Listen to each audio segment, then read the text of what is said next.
کئی بیویوں سے یکے بعد دیگرے اللہ نے اس کو 1000 لڑکے عطا فرمائے. ایک کو بیٹا وہ 1 مہینہ جہاد کرتا آخر شہید ہو جاتا, پھر دوسرے کو بیٹا, تیسرے کو بیٹا. 1000 لڑکے جب ختم ہو گئے تو پھر خود بھی لڑتے ہوئے اللہ کے راستے میں شہید ہو گئے. اب صحابہ کرام نے سوچا ہماری تو اتنی اولاد نہیں ہے, ہم یہ ثواب کیسے حاصل کر سکتے ہیں؟ تو اللہ نے سورہ قدر نازل فرمائی, اگر تم نے لیلۃ القدر میں میری عبادت کر لی تو اس کے 1000 لڑکوں کے جہاز سے میں تمہیں زیادہ ثواب عطا کروں. اور چوتھا قول یہ ہے جو حضرت علی المرتضیٰ شیر خدا رضی اللہ تعالیٰ عنہ کا, کہ 4 پیغمبر ایسے ہیں, حضرت ایوب علیہ السلام, حضرت زکریا علیہ السلام, حضرت یوشع علیہ السلام اور حضرت حزقیل علیہ السلام.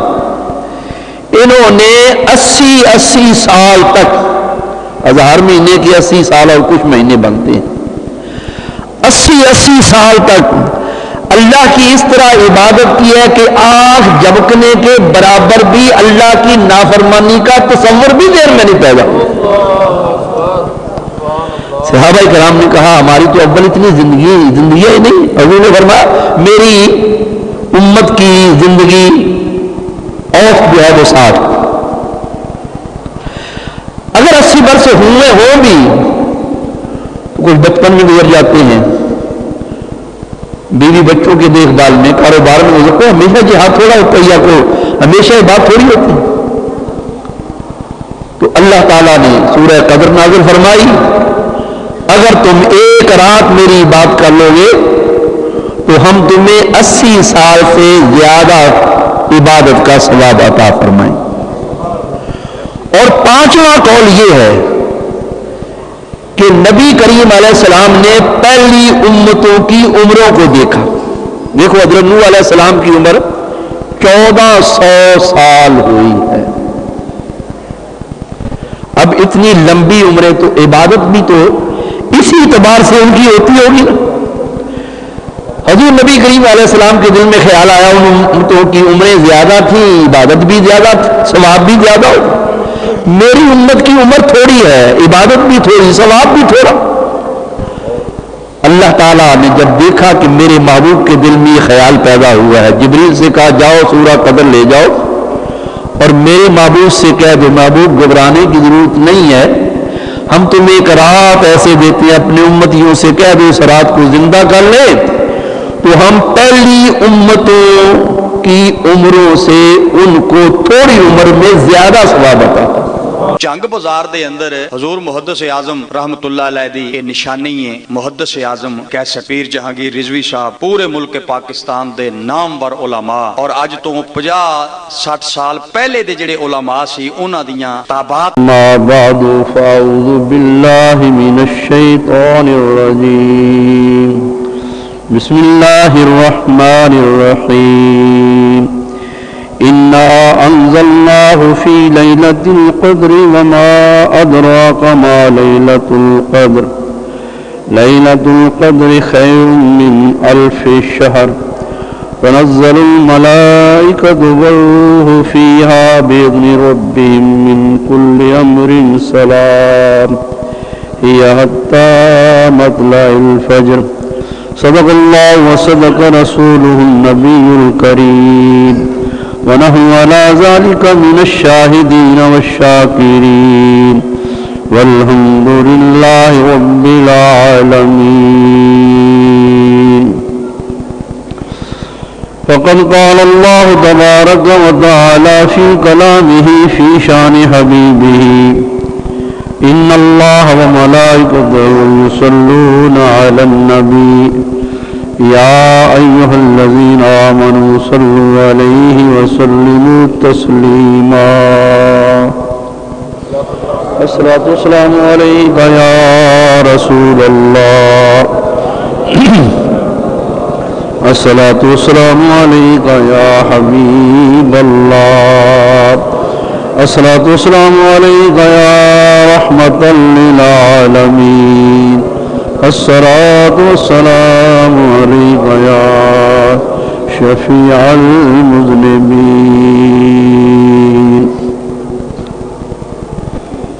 حمد و صلات کے بعد میرے نہایت ہی واجب الاحترام بزرگوں، بھائیوں اور عزیز، میں نے آپ کے سامنے سورہ قدر کی تلاوت کی ہے.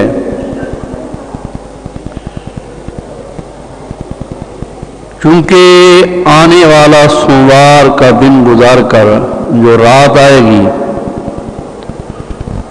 وہ راجح قول کے مطابق لیلۃ القدر ہے. اس مناسبت سے میں نے سورہ قدر کی تلاوت کی ہے. اس کا ترجمہ اور کچھ تشریح آپ حضرات کے سامنے پیش کریں گے. بڑی محبت، ذوق، شوق، انہماک کے ساتھ سماعت فرمائیے گا. وما توفیقی الا باللہ العلی العظیم. اللہ تعالیٰ نے ارشاد فرمایا، انا انزلناہ، ہم نے اسے یعنی قرآن کو نازل کیا، فی لیلۃ القدر، عزت والی رات میں، اندازے والی رات میں، تنگی والی رات میں. وما ادراک ما لیلۃ القدر، اے مخاطب تو کیا جانے کہ قدر کی رات کیسی رات ہے. لیلۃ القدر خیر من الف شہر، قدر کی رات ایسے 1000 مہینوں سے بہتر ہے جن مہینوں میں لیلۃ القدر نہ ہو.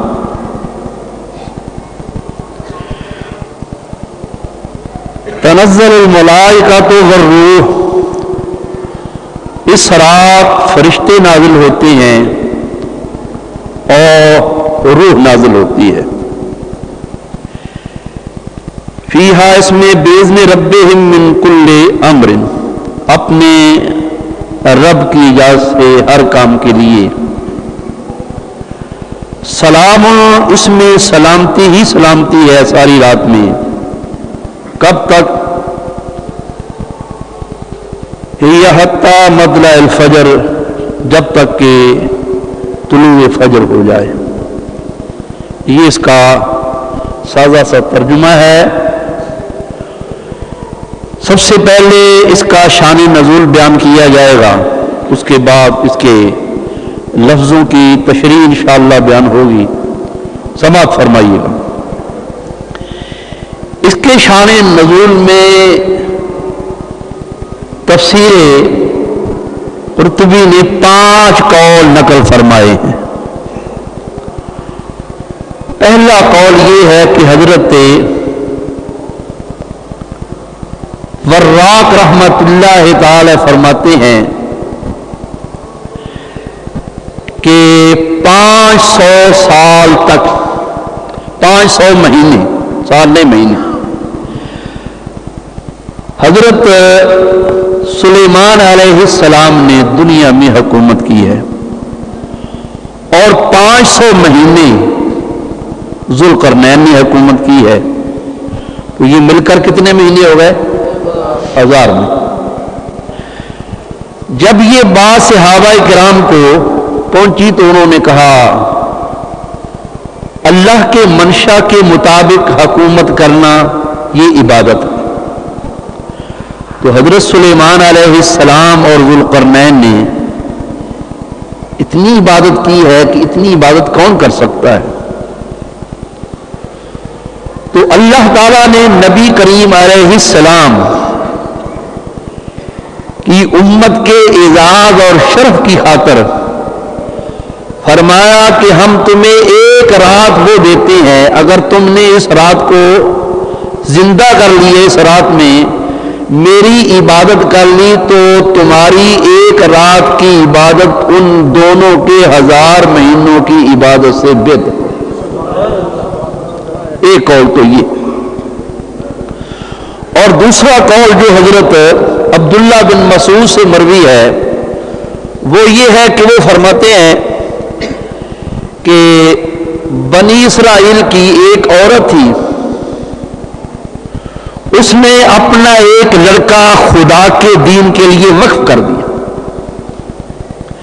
خوش قسمت ہیں وہ مائیں جو اپنے لڑکوں کو دین کے لیے وقف کر دیتی ہیں کہ یا اللہ اس کو میں تیرے دین کے لیے وقف کرتی ہوں۔ تو وہ جب جوان ہوا اس نے 1000 مہینے تک اللہ کے راستے میں جہاد کیا، اور اس کے پاس اونٹ کی ایک کوہان تھی، اس کی ہڈی کو وہ چوستا تو اللہ اس کے اندر اتنی طاقت پیدا کر دیتا کہ دشمن کا لوہے کا ہتھیار اس پر اثر نہیں کرتا تھا، اور اس میں سے اس کو پانی ملتا جس سے اس کو قوت ہوتی۔ تو 1000 مہینے تک اس نے اللہ کے راستے میں جہاد کی۔ اس پر بھی صحابہ کرام نے دل میں خیال کیا 1000 مہینہ کون جہاد کر سکتا ہے؟ تو اللہ نے فرمایا ہم تمہیں ایک رات ایسی دیتے ہیں، اس رات میں تم نے ہماری عبادت کر لی تو اس کے 1000 مہینے کے جہاد سے تمہاری یہ عبادت میرے نزدیک زیادہ افضل ہو جائے۔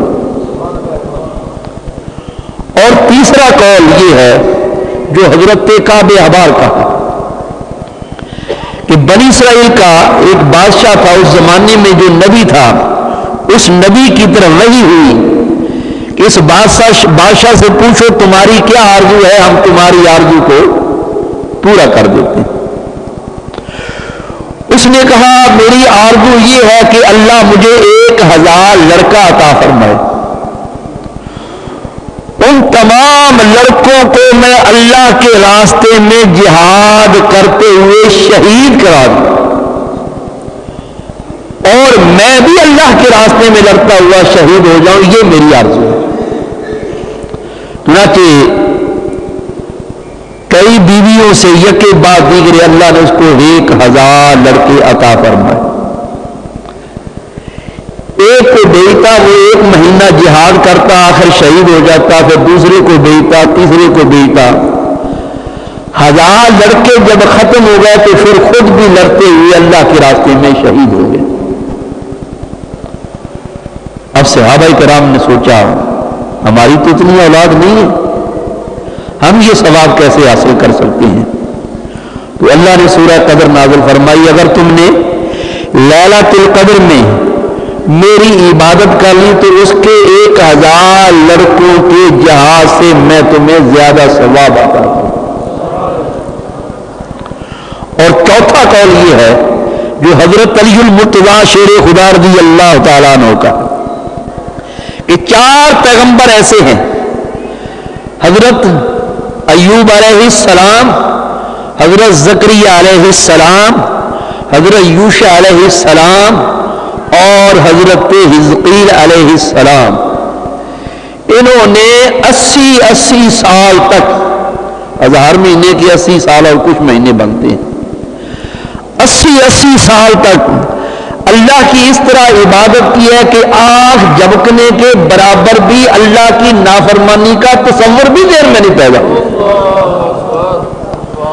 صحابہ کرام نے کہا ہماری تو اول اتنی زندگی ہی نہیں، حضور نے فرمایا میری امت کی زندگی اوسط جو ہے وہ 60، اگر 80 برس ہوئے ہوں بھی تو کچھ بچپن میں گزر جاتے ہیں، بیوی بچوں کے دیکھ بھال میں، کاروبار میں گزرتے ہیں، ہمیشہ جہاد تھوڑا ہوتا ہے، یا کو ہمیشہ یہ بات تھوڑی ہوتی ہے۔ تو اللہ تعالیٰ نے سورہ قدر نازل فرمائی اگر تم ایک رات میری بات کر لو گے تو ہم تمہیں 80 سال سے زیادہ عبادت کا ثواب عطا فرمائیں۔ اور 5واں قول یہ ہے کہ نبی کریم علیہ السلام نے پہلی امتوں کی عمروں کو دیکھا۔ دیکھو حضرت نوح علیہ السلام کی عمر 1400 سال ہوئی ہے۔ اب اتنی لمبی عمریں تو عبادت بھی تو اسی اعتبار سے ان کی ہوتی ہوگی نا۔ حضور نبی کریم علیہ السلام کے دل میں خیال آیا ان امتوں کی عمریں زیادہ تھیں، عبادت بھی زیادہ تھی، ثواب بھی زیادہ ہو، میری امت کی عمر تھوڑی ہے، عبادت بھی تھوڑی، ثواب بھی تھوڑا۔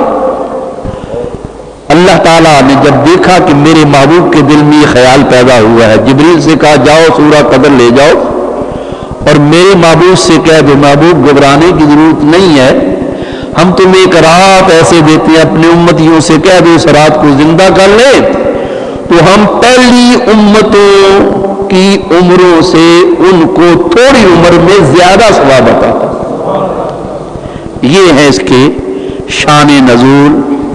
اب آئیے اللہ فرماتا ہے انا انزلناہ، قرآن کو ہم نے نازل کیا۔ حقیقت یہ ہے لیلۃ القدر میں قرآن فرشتوں نے لوح محفوظ سے نقل کیا اور نقل کر کے اس کو نازل کیا پہلے آسمان پر ایک جگہ، اس کا نام ہے بیت العزت۔ وہاں سے 23 سال میں آہستہ آہستہ ضرورت کے مطابق جبریل لے کر حضور کی بارگاہ میں آتے رہے۔ اب نازل تو کیا ہے فرشتوں نے اور اللہ فرماتا ہے ہم نے نازل کیا، اور آیا بھی 23 سال میں، ایک دم نہیں آیا۔ کیوں؟ حضرت موسیٰ علیہ السلام کو اللہ نے ایک دم تورات عطا فرما دی۔ آپ نے اپنے امتیوں سے فرمایا یہ اللہ کا کلام ہے، اللہ کی طرف سے کتاب نازل ہوئی ہے، اس کو دیکھ لو اور اس پر تم نے عمل کرنا ہے۔ تورات میں بڑے سخت احکام ہیں، اگر کپڑا پلید ہو گیا تو کپڑے کو کاٹ دو، ہمارے ہاں یہ ہے اس کو اچھی طرح دھو کر پاک کر دو۔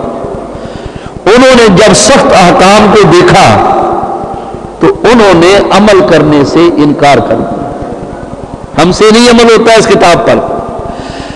موسیٰ علیہ السلام نے اللہ کی بارگاہ میں عرض کی یا اللہ قوم نے عمل کرنے سے انکار کر دیا ہے۔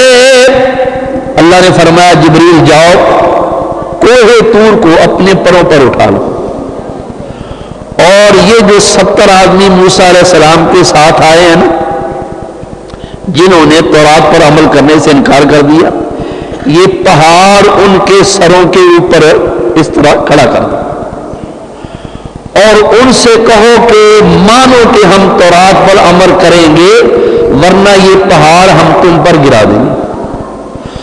اور ماننے کی صورت یہ ہے کہ اللہ کی بارگاہ میں سجدہ کرو، سجدے میں تسلیم کرو کہ یا اللہ بے شک ہم تورات پر عمل کریں گے۔ انہوں نے سجدہ کیا کس طرح؟ ایک رخسار پر، اور دوسری آنکھ سے اوپر دیکھتے رہے کہیں پہاڑ ہم پر گر تو نہیں رہا۔ یہی وجہ ہے کہ یہودی آج تک ایک ہی رخسار پر سجدہ کرتے ہیں۔ تو قرآن ہم پر یکدم نازل اس لیے نہیں ہوا کہ اللہ کو نبی کریم کی اس امت سے محبت ہے کہ اگر ان کو بھی میں نے یکدم دے دیا تو ان کے لیے عمل کرنا مشکل ہو جائے گا، اس لیے آہستہ آہستہ نازل کیا تاکہ اس امت کے لیے عمل کرنا۔ معلوم ہوا یہ امت اللہ کی محبوب اور پیاری ہے۔ دیکھو مسند الفردوس میں یہ حدیث موجود ہے، نبی کریم علیہ السلام اللہ کی بارگاہ میں معراج کی رات پہنچی، اللہ نے فرمایا محبوب میں نے تمہیں تمام نبیوں کے بعد دنیا میں بھیجا، کیا تیرے دل میں یہ خیال تو کبھی پیدا نہیں ہوا کہ مجھے سب کے بعد کیوں بھیجا ہے؟ یا اللہ میرے دل میں تو کبھی خیال نہیں ہے۔